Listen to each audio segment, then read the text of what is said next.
Thanks for joining us. I'm Alexis Rogers. We're following breaking news out of Minneapolis, where firefighters continue to work on a massive fire. It started earlier this morning in the vacant Kmart off of Lake Street. Our crews have been on the scene throughout the morning.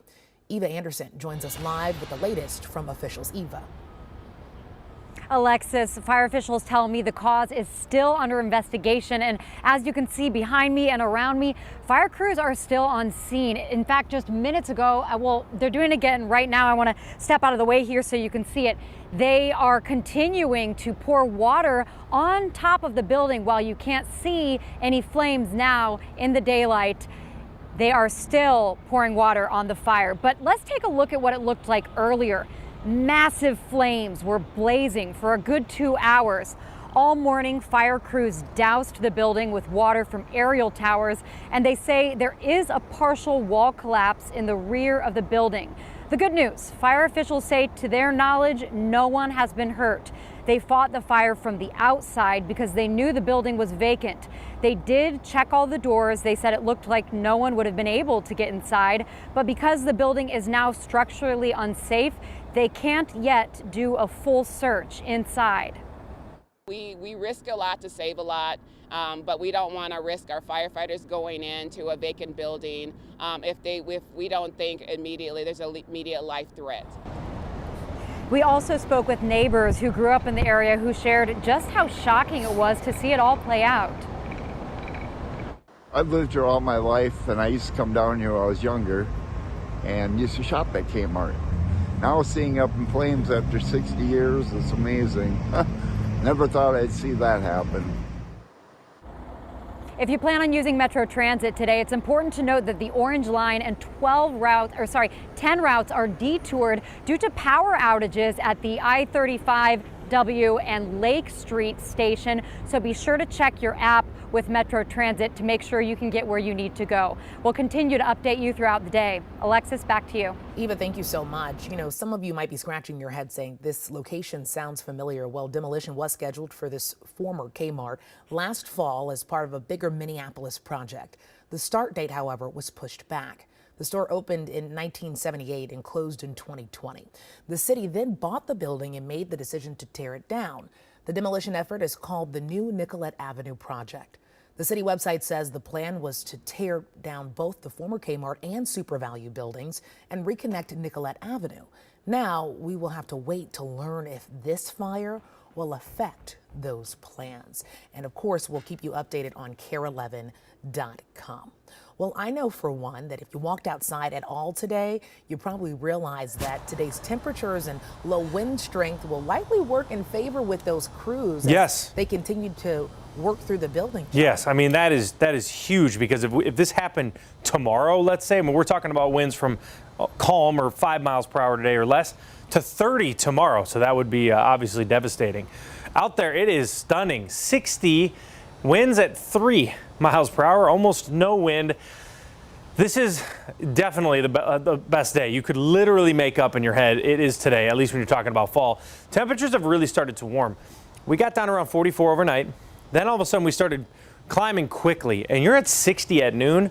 We've still got 3 hours or 3.5 hours to go here of warming. I mean, we're definitely going to 65, and we're already seeing middle 60s in Princeton, 63 degrees, 62 in Glencoe, 60 in the Twin Cities. I should have made it tea time today. 70 in Marshall, cooler up towards Grand Marais. This is Minnesota, right? 45 in Grand Marais, 70 in Marshall. We'll get up to, I think we'll make it past that, maybe 65, 66. Great evening. 5, 6, 7 o'clock. This is patio weather. Make these count. We're talking about some cooler weather coming in that 7-day forecast. I think you should just take a run around the building, John. I think you would enjoy that. You think so? Oh, yeah. You're a fast one. It's nice outside. We'll talk about it. No, I'm going to sit down, all right? Thank you, John. Hey, we're going to head and taking a live look at Capitol Hill, where less than an hour ago, a third vote for House Speaker failed. Ohio Representative Jim Jordan spent most of the day yesterday trying to get holdout Republicans to vote in his favor. Today, we know he was unable to get the 217 votes he needed. Some GOP members are calling for the Speaker pro temp, Patrick McHenry, to extend his position while the search for a speaker continues. Democrats say they haven't met yet to discuss if they will back that idea. Well, today, the White House continues to manage funding for resources for Israel and Gaza. It comes as 2 million people in Gaza wait for crucial aid to cross the border with Egypt. NBC's Jay Gray tells us when it's expected.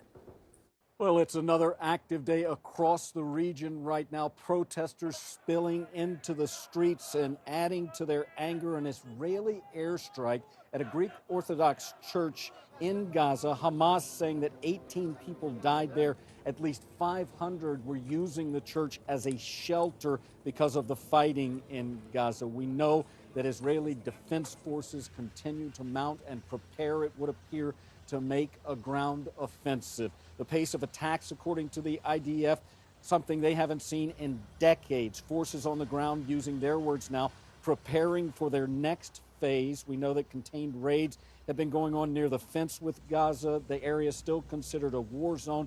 And IDF officials say they believe Hamas operatives are still on the Israel side.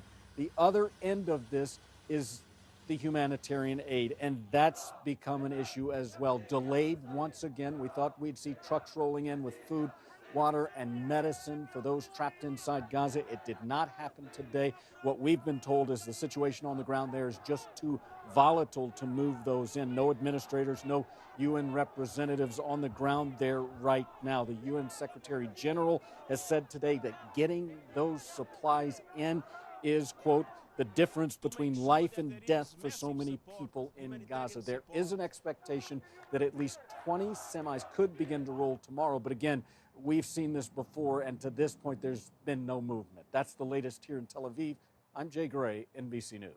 And Jay, thank you. Today, calls for ceasefire continue here in Minnesota. In less than 3 hours, members of Jewish Voice for Peace, Twin Cities, and if not now, Twin Cities, will head to the DFL party offices. The goal here is to push lawmakers to call for peace and to take a moment to grieve for lives lost. Nurses at Allina hospitals in the Twin Cities metro are preparing to hit the picket lines next week. Next Thursday, they will protest outside of Abbott Northwestern, Mercy, and United. They're calling on Allina to safely staff their hospitals and stop cutting essential community services. This does not mean nurses are walking off the job. There will be no work stoppage.